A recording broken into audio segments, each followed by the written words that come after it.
Bueno, como siempre, historias que se repiten una y otra vez de abuso policial, sobre todo en la ciudad de Buenos Aires. Imagino que el interior también está pasando, pero por lo menos nosotros, bueno, nos es más fácil enterarnos por acá.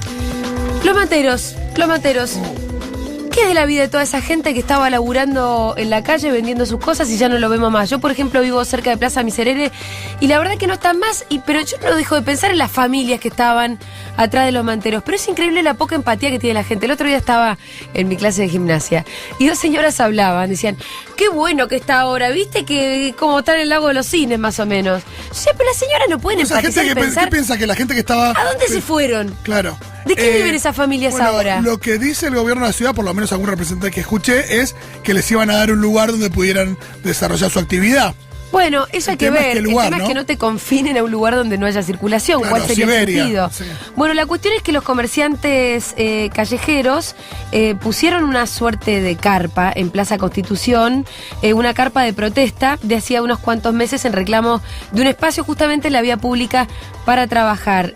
Fueron detenidos en la madrugada del martes. Entre ellos también uno de los detenidos fue Omar Huaraz, que además es secretario general de Vendedores Libres. Omar, ¿cómo estás? Julia Mengolini te saluda. Hola Julia, buenas tardes. Bueno, a vos te detuvieron el martes a la noche junto con otros 6. ¿Están todos libres ya? Sí, estamos todos libres, fuimos liberados a las 6 de la tarde. Contame, Omar, ¿en qué andan ustedes desde que se los llevaron puestos del gobierno de la Ciudad de Buenos Aires?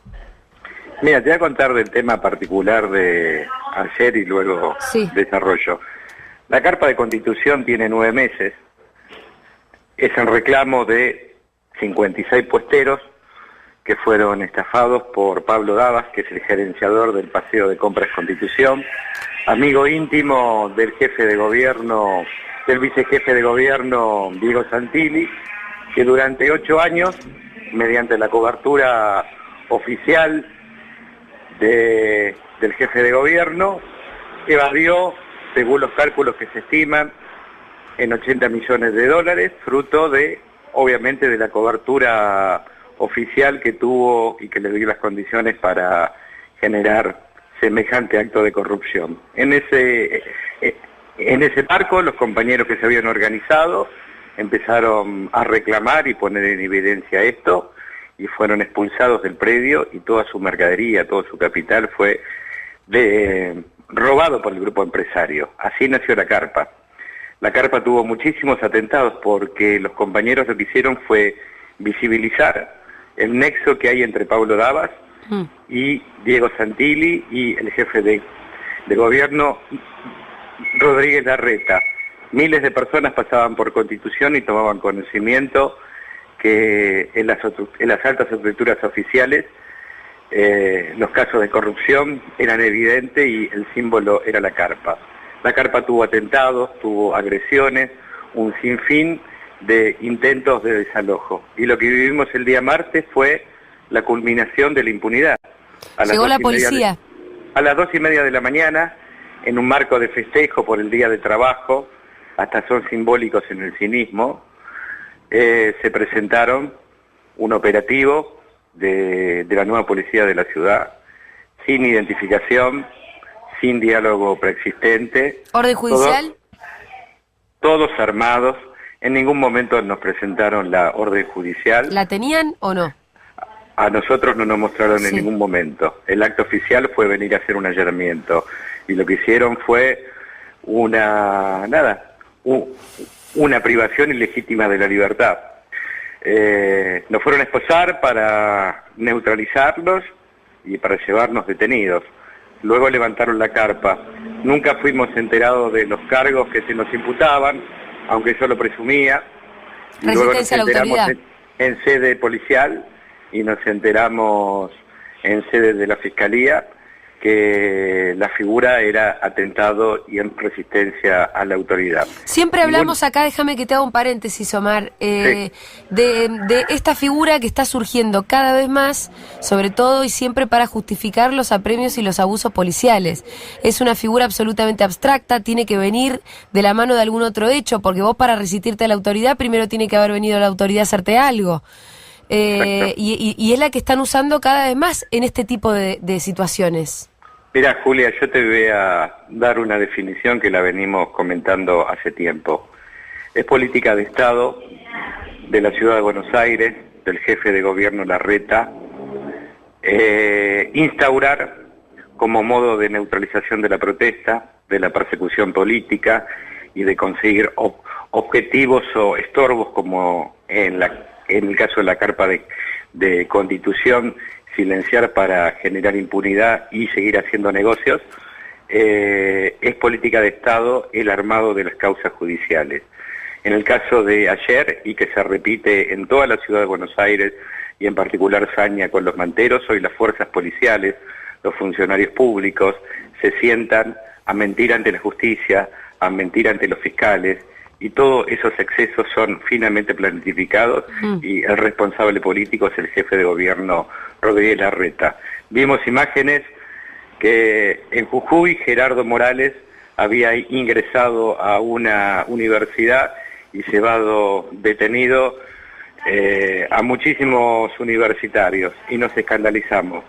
Pero en la ciudad de Buenos Aires esa historia se repite a diario. Todo el tiempo. Y entonces lo que vivimos ayer, para nosotros en particular, fue cómo desde el Estado se utilizan las fuerzas policiales y se utiliza la justicia en connivencia con el poder político de la ciudad de Buenos Aires para silenciar una protesta que vinculaba al jefe de gobierno con actos de corrupción, sí, y cómo el jefe de gobierno, que detenta el poder del Estado, utiliza las fuerzas policiales para silenciar y para protegerse y que no se haga público su vinculación con los hechos de corrupción. Eso es lo grave. Más allá del caso este, que es gravísimo, Omar, y está buenísimo que nos lo hayas contado, también hay una política pública de levantar a los manteros y a la gente que está en la calle, a los trapitos, a los limpiavidrios, a lo que hubiera, ¿no? Como en una suerte de racia permanente que está haciendo la policía. ¿Qué es de la vida de los manteros? Yo recién contaba, yo vivo en Plaza Miserere.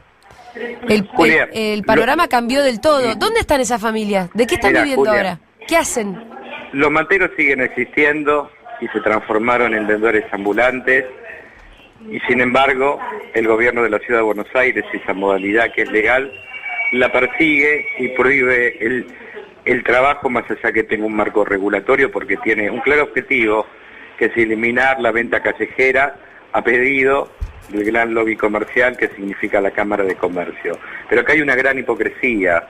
Nosotros hicimos una movilización hace pocos días en Avenida Avellaneda en Flores, sí, donde mostramos que los segmanteros de Avellaneda habían llegado a un acuerdo con el gobierno de la Ciudad de Buenos Aires para ser trasladado a uno de los dos predios que se instaló en Once, y donde fueron golpeados por lo que fue siempre la mafia organizada del Once, los que recaudaban para la Federal, los que recaudaban para el espacio público, son los que tomaron posesión del predio y fueron amenazados a punta de pistola. Es decir, un predio bajo jurisdicción oficial se transformó en el búnker de la mafia. ¿Y sabes cuál es el problema, Julio? Julia, que existe una hipocresía oficial, un cinismo, una protección, porque el gobierno de la Ciudad de Buenos Aires, en el caso de Once, se sentó a negociar con la mafia histórica del Once, con los recaudadores. Y lo que dijimos siempre, y lo planteamos el otro día, que los cursos de la CAME y hoy en los predios que el gobierno ofrece, tenemos de todo menos manteros.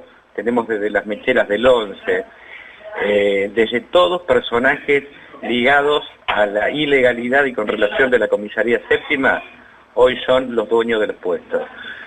De los 965 manteros deben haber solo 200 manteros. Entonces, escuchar a Machiavelli cuando habla con una hipocresía y con un cinismo absoluto que el problema mantero está solucionado, miente. Y le dimos una advertencia al gobierno de la Ciudad de Buenos Aires.